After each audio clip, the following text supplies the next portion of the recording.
Okay, so for x-axis symmetry, so let me just remind you again what x-axis symmetry was. So if you take a point, okay, this is the x-axis.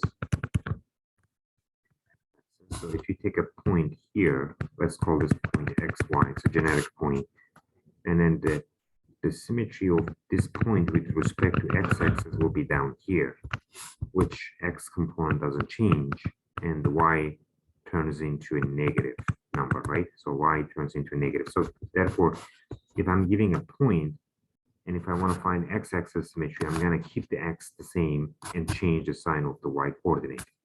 Let me write those here. So I'm going to keep the x the same and change the y coordinate. And then this is 1.1, change the y coordinate to 7.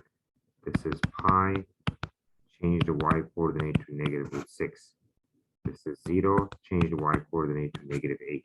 You see, I'm keeping the x each time, and I'm just changing the sign of the y coordinate. Since the y coordinate is 0, then the sign of 0 is still 0, right?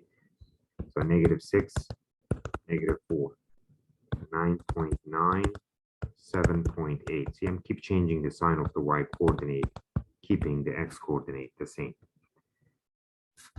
And if you do I'm just going to give you the definition of all of them. So if you do y-axis symmetry, then that point will move right here.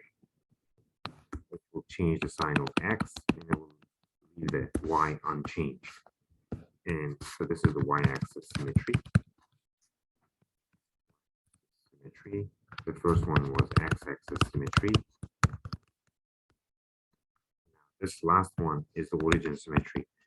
So if you pick a point here, and then origin is right here, so you're going to do the symmetry with respect to that point, which is going to change the sign of both x and y, because the point moved to the third quadrant, and in third quadrant both x and y are negative. So this is origin symmetry.